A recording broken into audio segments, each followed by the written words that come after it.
When artificial intelligence becomes the operating layer of civilization, not just a chatbot, not a toy, the actual infrastructure that runs businesses, moves money and makes decisions, who owns the machine it's running on? Because right now, today in 2026, the honest answer is three or four companies: Amazon, Microsoft, Google, maybe Oracle. If you're being generous, that's it. The entire physical backbone of the intelligent internet sitting in server farms owned by a handful of corporations that answer to shareholders, regulators, and governments, not to you. But I'm not here to tell you that that's evil. I'm here to tell you it's fragile. And fragile, concentrated systems eventually get challenged by something else. That's just how infrastructure it's worked for the entirety of human history. Today, I want to walk you through a project that's making a very unusual, very specific bet. Um, that the next $1 trillion question in tech isn't which company builds the best AI model; it's who owns the ground that AI stands on. The project, it's called the Internet Computer, ICP. I'm gonna give you the case for it, the history that's got us here, and exactly where I personally stand and why. So let's get into that.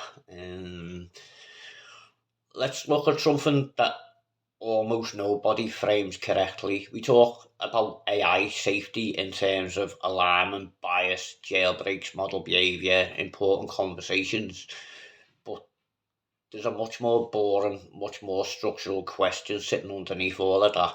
Where does the AI actually run? Every AI agent, every model, every autonomous system you've heard about in the last 3 years, it lives on rented compute, rented from Amazon Web Services, Microsoft Azure, Google Cloud. That's not a criticism of those companies. They built genuinely excellent infrastructure, but it does mean that the single most powerful technology humanity's ever built is run on infrastructure that a government can subpoena, a regulator can restrict, or a corporation can simply price out of reach or shut off. Think about what's coming. Not chatbots that answer emails. I mean, AI agents managing investment portfolios, executing trades, running logistics networks, negotiating contracts, operating with real autonomy and real economic weight. If that layer of the economy is entirely dependent on centralized cloud providers, you built an incredibly powerful system with an incredibly obvious point of failure. That's not hypothetical, by the way. We've already seen what happens when centralized infrastructure buckles or gets pulled. Entire platforms, they've gone dark because of a single cloud region outage. Businesses have been deplatformed because a payment processor decided they didn't like the politics of a customer. Governments have pressured tech companies into altering access to services within their borders. None of that required some dystopian sci-fi scenario. It just required someone with the leverage to flip a switch, deciding to flip it. Now scale that same fragility up to the infrastructure that runs autonomous AI agents doing meaningful economic work. You start to see why some people think that this is one of the more underrated structural questions in tech right now. Here's the historical arc that actually matters. Bitcoin's contribution to the world wasn't digital money, in the shallow sense anyway. It was proven that you could build a trust system with no central authority and have it actually hold up under adversarial pressure for over a decade. Ethereum took that a step further. It showed that you could run programs, not just transactions, on a decentralized substrate, and that value and logic could move together. But both of them systems still have a dependency most people don't think about. The applications built on top of them, the front ends, the database and the file storage, the actual user facing software, almost all of it still lives on traditional centralized servers. Your favorite DeFi apps, Slick website, probably hosted on Amazon Web Services. Its user data probably in a centralized database somewhere. Um, the blockchain part is decentralized. Almost everything wrapped around it isn't. So here's the real unanswered question, and it's the one this entire video is about. Can you decentralize the rest of it? Not just the ledger, the actual computer, the web server, the storage, the back-end logic, the whole stack. That is specific, narrow, ambitious. That's the bet that the Internet Computer Protocol is making. Not faster blockchain, not cheaper transactions, but an attempt to rebuild the hosting layer of the Internet itself without a company in the middle of it, no middleman. So let's look at what ICP actually is. And let's get concrete, because vague, decentralized everything pictures, they're exactly how this industry's burned people before. I don't want to be another voice doing that to you. The Internet Computer, it was built by the Definity Foundation, which is a Swiss research organisation, the biggest in the world actually. It launched publicly in May 2021 after raising a substantial amount of early funding, including from well-known venture firms. The core technical idea is something called chain key cryptography, a system that lets many independent data centers run by unrelated node providers around the world collectively sign and verify computation as if they were one machine without needing a single company to coordinate them. That's the actual innovation. It's what lets the network host full applications, not just token transfers, directly on chain at a speed that's usable for real software. On top of that, ICP uses something called a reverse gas model. On most blockchains, the user pays a gas fee for every time they interact with an app. That's why using most DeFi products feels like nickel and diming yourself into oblivion. On ICP, developers prepay for the computer that their application actually uses in a unit called cycles, which are burned from converted ICP tokens. Then users can interact with the apps without needing to hold or spend a token first. The design intent's clear: remove the friction that kept regular non-crypto users away from blockchain apps. There's also real shift in infrastructure worth naming instead of just talking vaguely. The network, it's built out direct integration with Bitcoin, so that's chain key Bitcoin, which allows smart contracts on ICP to hold and transact real Bitcoin without a wrapped custodial middleman. There are newer initiatives as well, like things like Caffeine, which is an AI-assisted app building tool, and Orbit, which is a treasury and multi-signature management system aimed at making it easier for regular developers, not just blockchain specialists, to build and manage applications on the network. And then there's also work on Vetkeys, which is an approach to end-to-end encryption for on-chain apps, which matters a lot if you ever want sensitive data, health records maybe, or private messaging, financial information, living on a public network without every node operator being able to read it. And this is happening with the Swiss subnet and the Pakistan government. This is all happening real time. None of that's marketing fluff. You can go and verify all of it independently, and you should always do your own research. Don't take my advice, don't take someone else's advice. Look at it for yourself. It's all that info's out there for you. All you got to do is go and look and make your own mind up. You can listen to people like me, and that's all well and good, but go and look at it for yourself.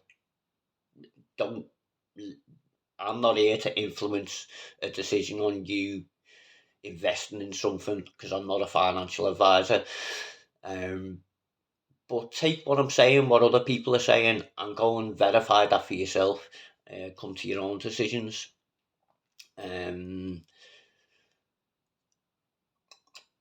So yeah, ICP launched in 2021, and it had an extremely inflated valuation. It touched price levels that made it, on paper, one of the largest cryptocurrencies in the world within days of listing.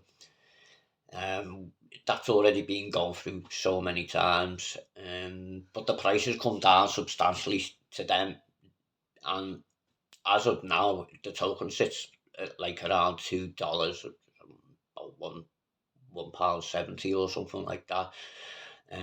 But the interesting part, is that independent of where the price sits, there's real ongoing technical progress. Subnet storage capacities being expanded significantly in the past year. New developer tooling has shipped, and there's active work integrating ICP more deeply with Bitcoin, Ethereum, and other ecosystems through something the project calls Chain Fusion. It's also picked up some enterprise and public sector interest, including engagement with organisations exploring blockchain use cases for public services. So let's look at the actual case, stripped of hype language. The addressable market is enormous. If the thesis works, global cloud computing is a market worth hundreds of billions of dollars a year, dominated by three companies. Even a small single-digit percentage of that market shifting towards decentralized, censorship-resistant hosting would represent a genuinely large outcome for a network currently valued at around $1 billion. That's not a prediction. It'll happen. It's the scale of it will. The AI angle isn't just marketing paint. As AI agents increasingly need to execute code, hold funds, and make autonomous decisions, there's a coherent argument that some meaningful share of that activity will want to run somewhere else that isn't a single corporation server. For the same reason, some financial activity it wants to run somewhere there isn't a single bank's ledger. Not because centralized options are bad, but because some use cases specifically need to not depend on one controlling party. ICP is one of a very small number of projects actually building towards run the agents compute on decentralized infrastructure rather than just put a token on top of an AI product. And the entry point is genuinely historically depressed. A network valued at roughly $1 billion, well below its all-time highs, with active developer, if not slow, and technical progress. That's not the slow part. It's either a value trap or a mispriced asset. I'm not going to tell you which. I'm telling you that that's a real calculable setup. Go and look at it for yourself. Staking, again, it removes a lot of the noise. So I do this. If you choose to use it, ICP, it has governance and staking system called the network nervous system, where holders like myself can lock tokens for extended periods, multiple years if they choose, in exchange for voting rights and staking rewards. That mechanism is designed explicitly to reward long-term commitment over short-term trading. If you believe in the multi-year thesis, that's a structurally different way to hold this asset than just sitting on an exchange watching a chart. Where I personally stand, and I want to be transparent about my own position. Anyone that follows me on socials will know this anyway, because I've shared this previous times. But I think, say, if you're watching this for the first time, you deserve to know the incentive of whoever's talking to you about an asset like this. I hold a position in ICP. I've got 708 locked up. Now, I know that's not big in terms of some of the people I know and speak to and stuff like that, but for me, it's a lot. But I'm telling you that up front because you should always know the person that's talking about an asset has skin in the game. It doesn't automatically make my argument wrong, but it should make you weigh it accordingly and go verify things for yourself rather than take my word for it. But here's what I won't do. I won't tell you a specific price target. I'm not interested in price. And I won't imply that it's some kind of inevitability. I won't tell you to go all in on anything ever on any asset, including this one, until you've done your own research, especially. It's just I'm all in on ICP. But what I will say is that if after doing your own research, not just watching this video, you decide that the thesis makes sense to you, treat it like what it actually is: a long duration, high uncertainty bet on a specific technological outcome. That means position sizing it as money you can genuinely afford to lose completely, not money earmarked for anything you need. Um, so the question that I keep coming back to is the one I actually want you to sit with. More than any single asset, as AI becomes the operating system of the economy, does it matter who owns the machine it runs on? I think it does. I think it's one of the more underrated structural questions in technology right now. And I think very few projects are seriously attempting to answer it at the infrastructure level. And rather than just slapping AI on a pitch deck, ICP is one of the few making a genuine attempt. Whether that makes it a good investment for you depends on your own risk tolerance, your own research, and your own judgment. Not mine, not anyone else's on this platform. Go and look at what's actually being built and make your own call. If you like this, please like, subscribe, throw a comment down there. I'll always interact with my audience. Just trying to grow this channel. If you like it, please do one or all of those things. Thanks for watching. I'll catch you in the next one. Bye.